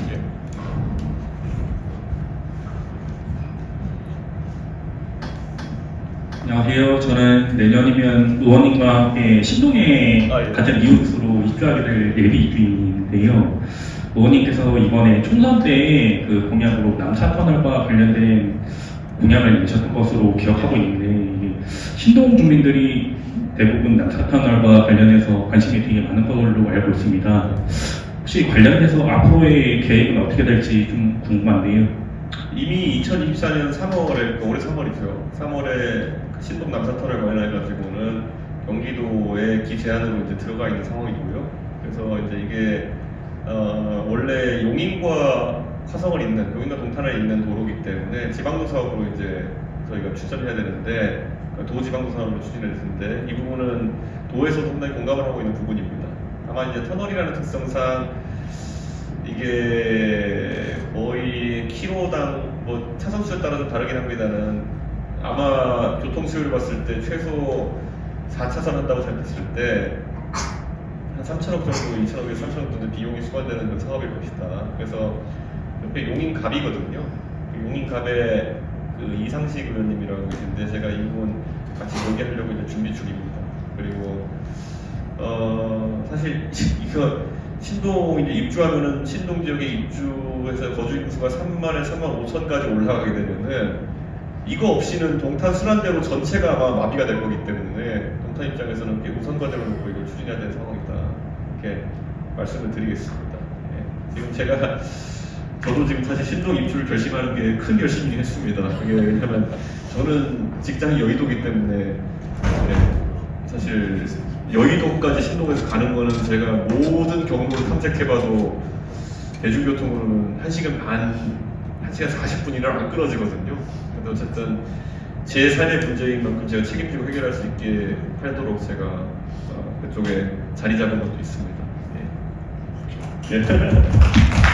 그래서 다들 많이들 그 사진 보셨을 거예요. 의원님 주무시는 사진. 그래서 아마 우리 동탄 지역에서도 이제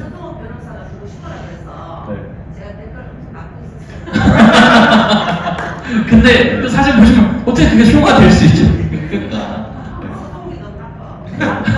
그래서 저는 그 옆자리가 부럽더라고요. 개인적으로. 내가 이렇게 했어야 되는데 어깨를. 근데 제가 이제 원래 정치하던 상계동에서는 지하철 4호선 7호선인데 거기는 제가 지하철에서 아무도 신기하게 생각하지 않습니다. 그냥 맨날 너무 많이 봐가지고 사진 찍어달라는 얘기도 안 하고요. 이제 신기하게 생각하는데 그저께는 또 강남역에서 듣기에 버스 탔더니만은 아직까지 화성 시민들 신기하더라고요. 그렇게 신기한 광경이 아닐 겁니다. 이제 동탄에서.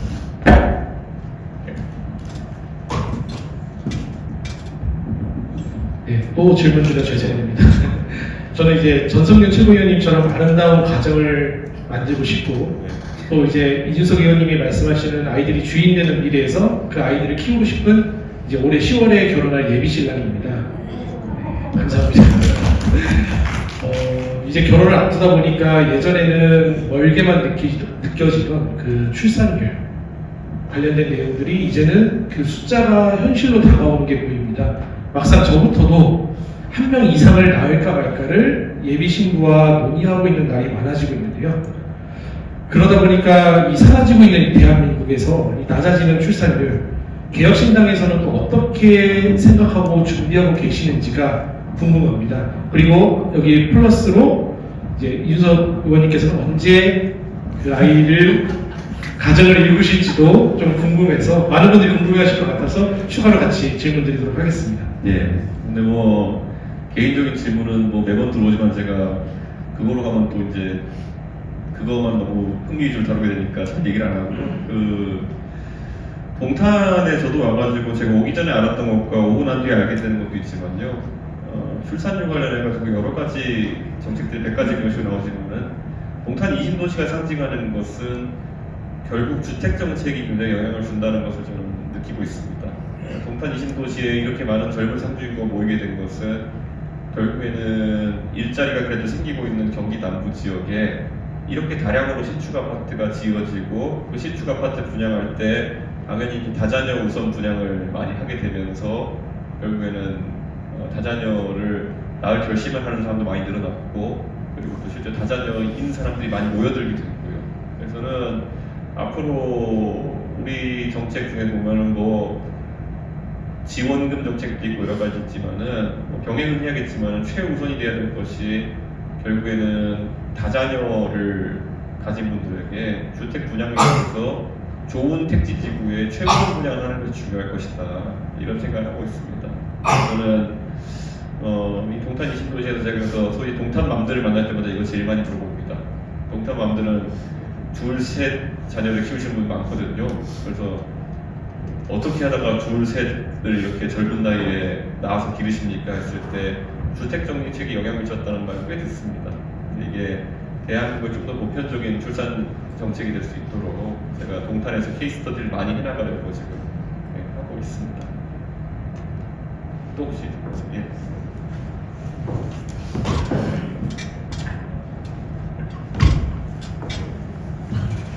안녕하세요, 의원님. 네. 방금 질문을 받아서 답을 주신 내용 때문에 네.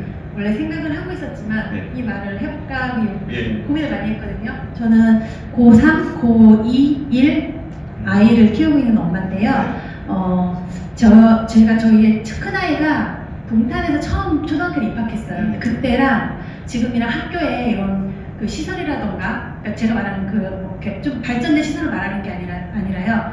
뭐 학교 교실수라던가, 뭐 급식실의 크기라던가, 뭐 그런 편리 그런 거에 대한 그 변화가 달라진 게 없거든요. 근데 제가 저희 아이 1학년 때 키울 때 되게 학교에 갔을 때 되게 놀랬던 게 그 작은 교실에 40몇 명 아이들이 꽉 차 있었고요. 그리고 급식실이 아이들이 그 같은 급식 시간에 한 번에 먹지 못하고 교대로 먹는 상황이 되었고, 그리고 체육대회나 이런 거 할 때 보면 운동장이 작아서 전교 아이들이 다 같이 못하고 나눠서 하고 막 이랬어요. 근데 지금 말씀하신 대로 저희 그 동탄이 아파트를 잘 지어놨기 때문에 젊은 사람들이 많이 왔고 교통도 좋기 때문에 그것도 살면서 편하니까 아이도 많이 낳고 이랬던 거잖아요. 근데 그게 처음에 LH가 계획을 짤 때 잘못 짠 미스인 부분도 있겠지만 학교를 곱게 지은 그런 것도 있겠지만 근데 그렇다고 계속 참고 살 수는 없잖아요. 그래서 저희 아이가 지금 고3인데 거의 10년을 그냥 그대로 이렇게 참았던 거죠. 근데 별 다른 건 없더라고요.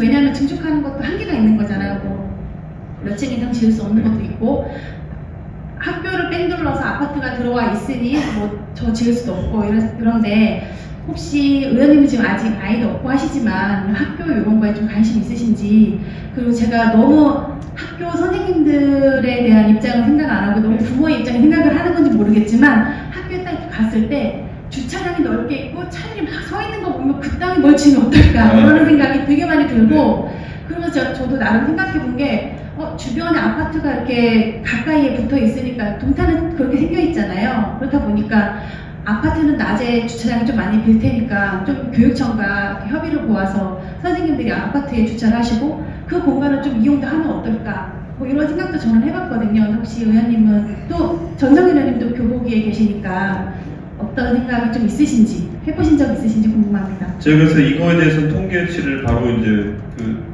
의원 되고 나서 보고받아가지고 이제 봤는데, 초등학교는 지금 교실당 이제 학생들 교사 수가 22명 정도 됩니다. 학생이 그렇게 지금 동탄 지역으로 돼가고 있고, 지금 고등학교가 33, 4, 5까지 나옵니다.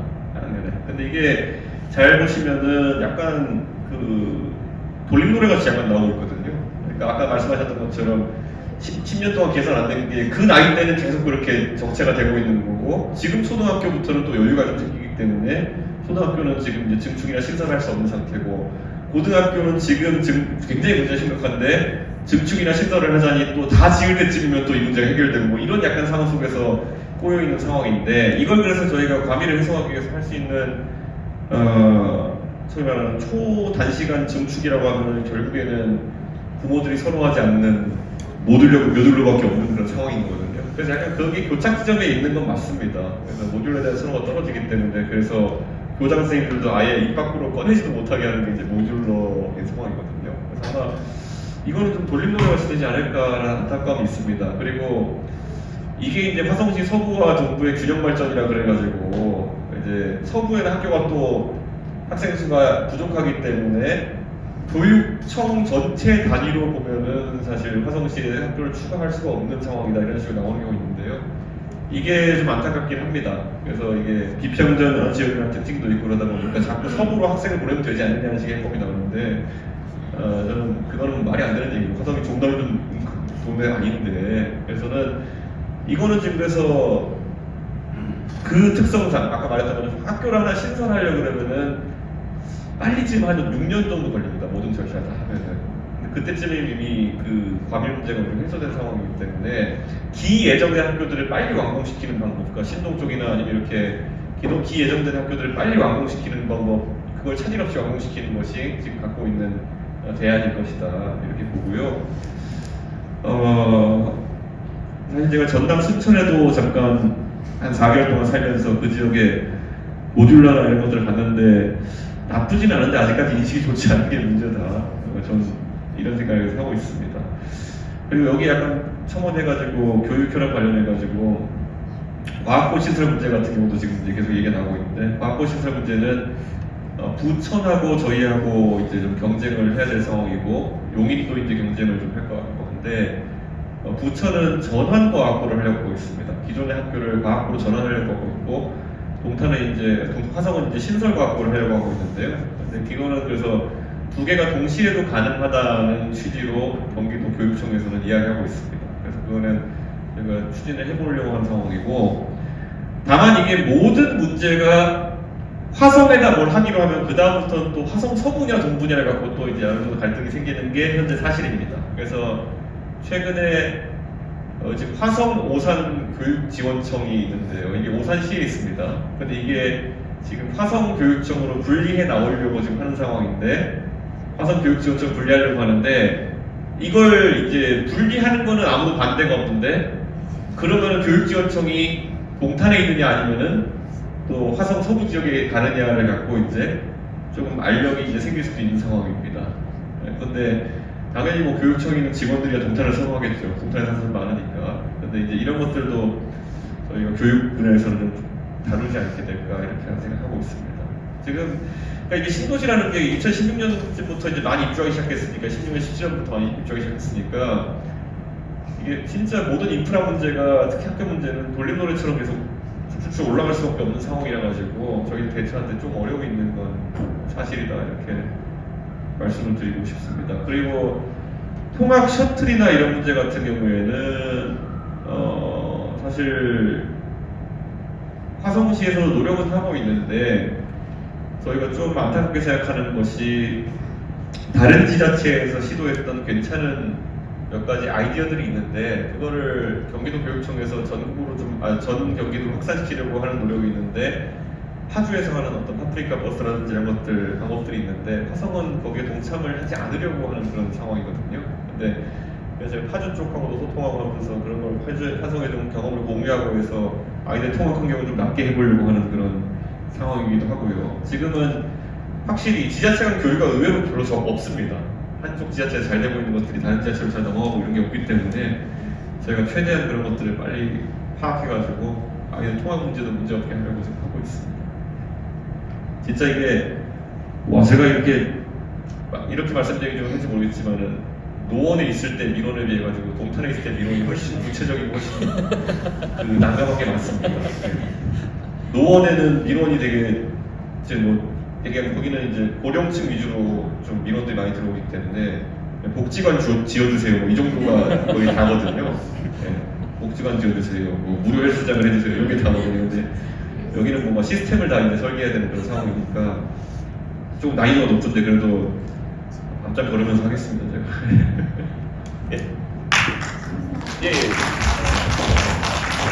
저는 버스 관련으로 문의를 좀 할까 하는데 제가 이제 시범에서 버스를 타고 그 리베라 CC 근처에 저희 집이 있거든요. 그 제가 이제 출근을 하려면은 H18, H12 그리고 701A를 버스를 타야 되는데 이 버스가 배차 시간이 굉장히 길어요. 35분에서 40분 혹은 뭐 50분도 있는데 그 아침에 출퇴근 시간임에도 불구하고 이 세대가 한꺼번에 같이 온단 말이에요.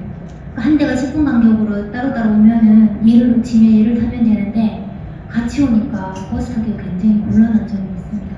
그리고 똑띠버스 관련인데 똑띠버스 같은 경우 저희가 예약을 하면 얘가 이렇게 오잖아요. 저는 한 번도 탄 적은 없지만 이 버스를 이용하신 분이 굉장히 불편하다. 내가 이제 어디를 가려고 시간을 계산해서 이 똑띠를 신청을 했는데 누가 중간에 또 예약을 해버리면 제가 가려고 하는 시간이 딜레이가 돼버리잖아요. 얘를 타야 될지 말아야 될지 굉장히 곤란하다는 말을 들었습니다. 그래서 버스 관련으로 궁금합니다. 실제로 이제 버스 배차 간격 문제 같은 경우에는 이거는 동탄역 서부와 이제 그 도로가 뚫리게 되는 순간에 버스 노선 전면적 재조정이 한번 있어야 될 것이다. 저는 그런 생각을 합니다. 지금 이제 GTX 개통 기회도 버스 노선이 조정이 안 되고 있는데 저는 지금 효율적으로 버스망을 구성하는 게 우선 중요하고 그래서 그거를 상부 개통 이후에 연말부터 할 수 있도록 화성시청이 계속 요구를 하고 그리고 그 설계를 해야 될 걸로 보이고요. 배차 간격 문제는 말씀 주신 부분은 저도 아직까지 생각 못했는데 생각해보니까 비슷한 노선을 가는 버스들이 줄지어오는 문제는 한번 제가 그거는 방법이 특히 H버스들에 대해 가지고 방법이 없는데 제가 한번 풀어보도록 하게 고민해보도록 하겠습니다.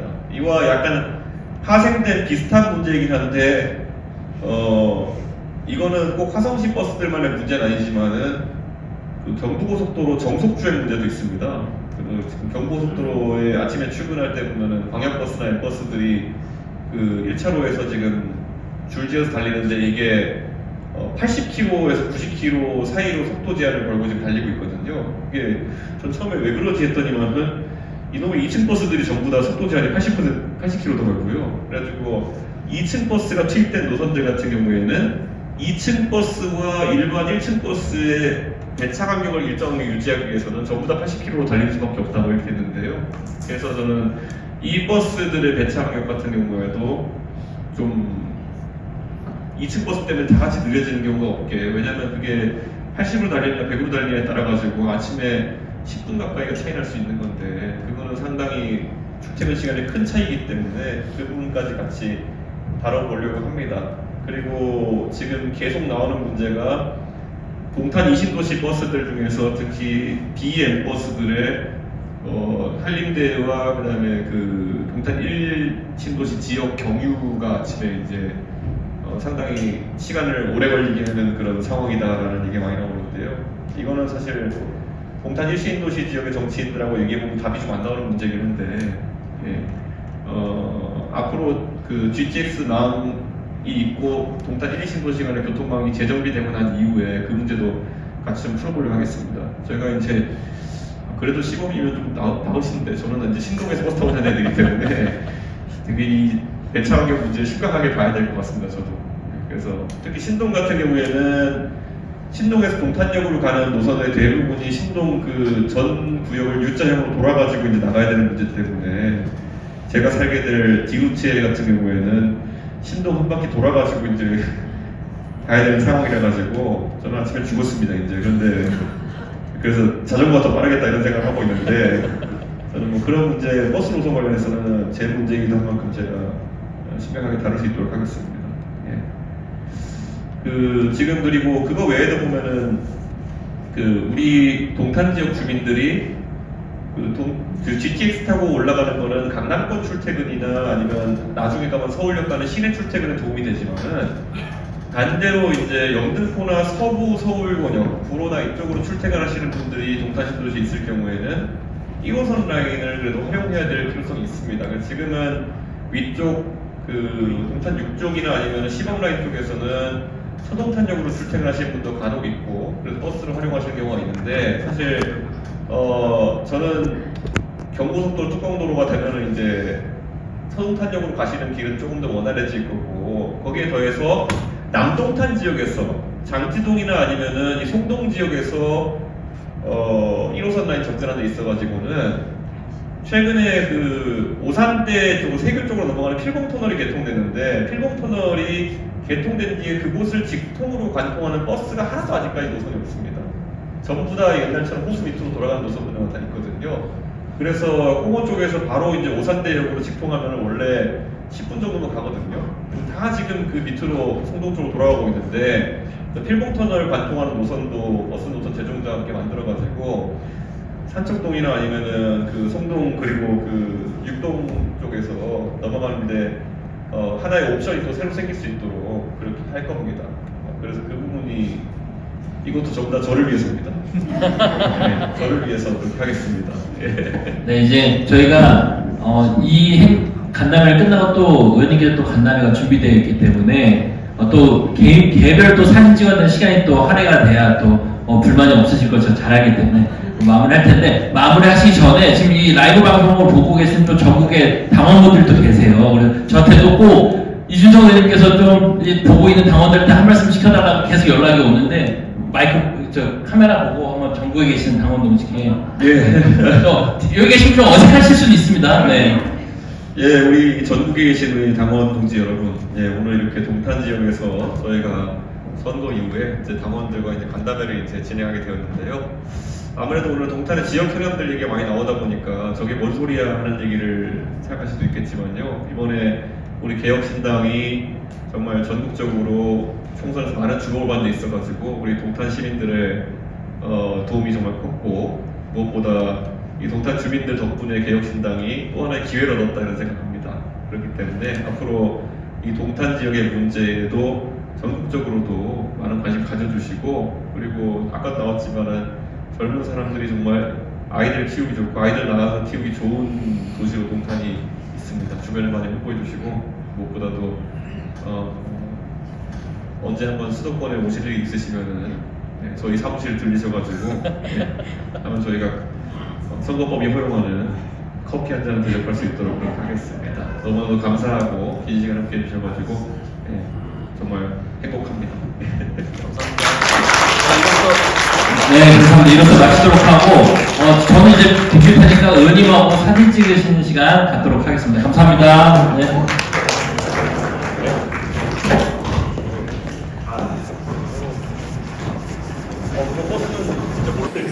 제가 줄 지어서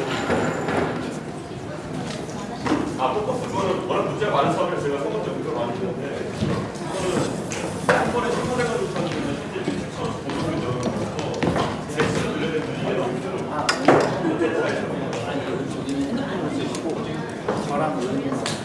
그게 그러니까 포커스가 있어서 에이스를 줄인 건데 포커스 없애는데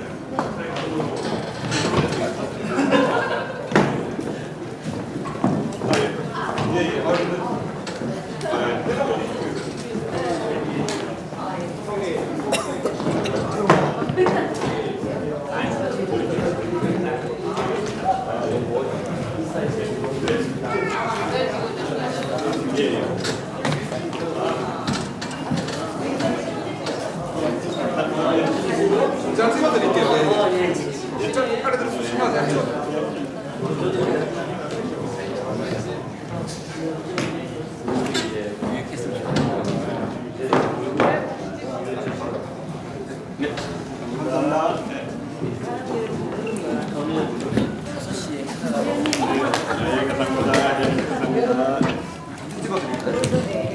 너무 알게 해야 되겠는데? 그래, 글자 적힌 데서 딱 찍으면 되겠네.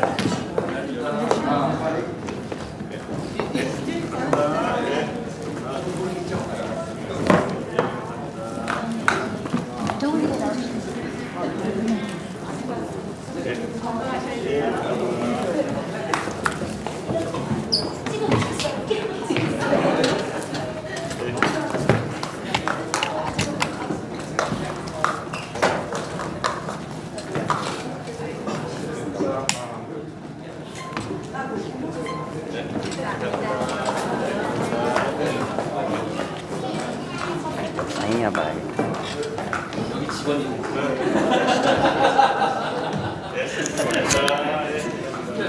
아, 난 사인을 받아야겠으면.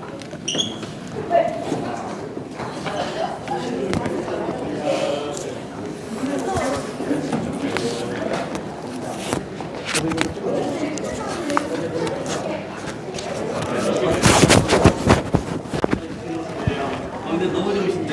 네? 잘생기시는 분? 네. 살아있는 여자, 살아있는 느낌이 나더라고요. 그래서 잘생기시고.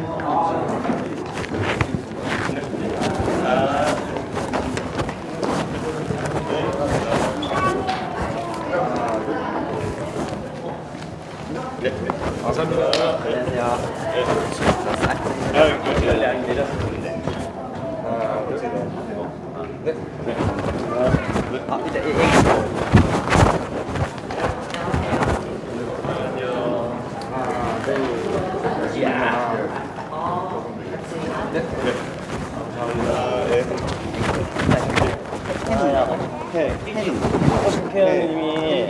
아, 이제 저 학교 잘 다니시는 게 많은데 감사합니다. 감사합니다.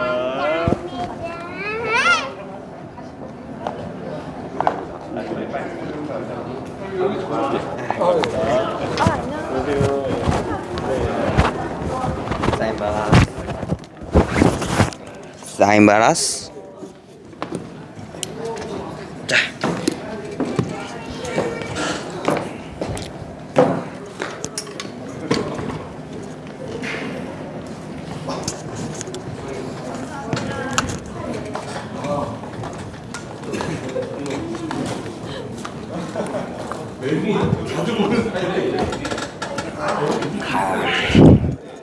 명이나 보고 있노.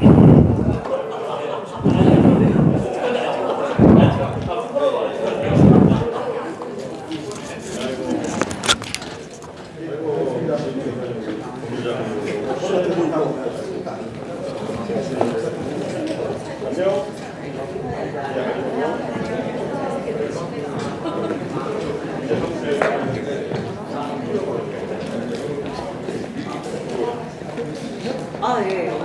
아, 예.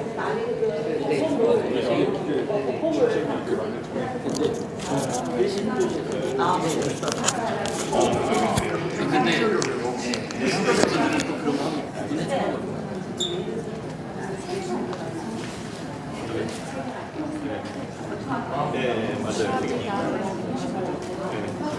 그렇죠. 이해하겠습니다.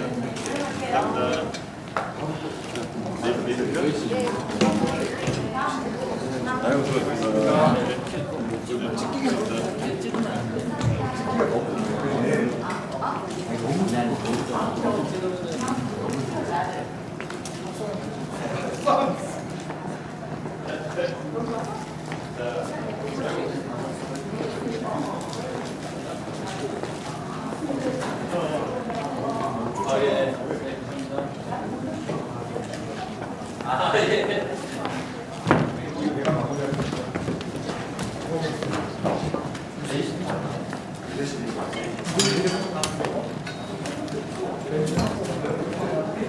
여기까지 찍자.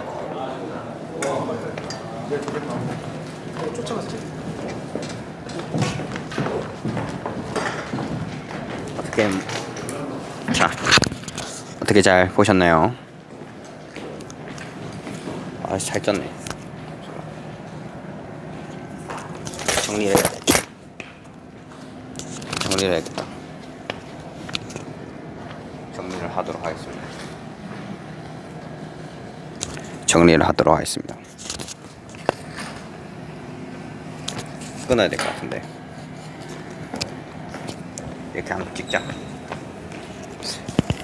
포커스가 맞나? 포커스 왜 이렇게 안 맞아? 오.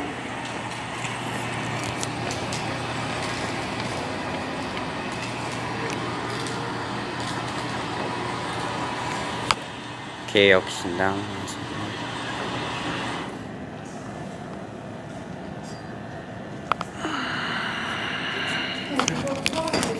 네, 여기까지 방송하도록 하겠습니다. 이제 방송료 하겠습니다.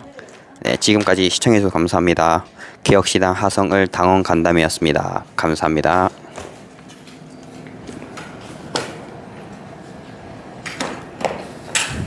엔드.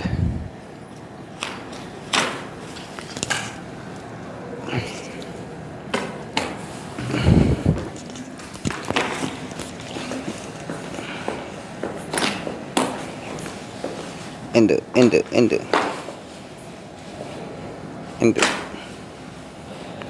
이거 강제 종료돼야 되겠는데, 이거 열받아서 종료가 안 되는데.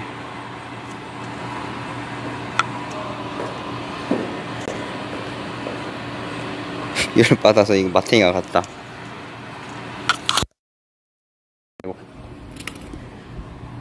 엔드. 야, 이게 강제 종료해야겠다.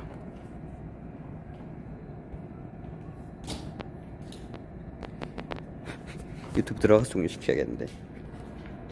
유튜브 스튜디오.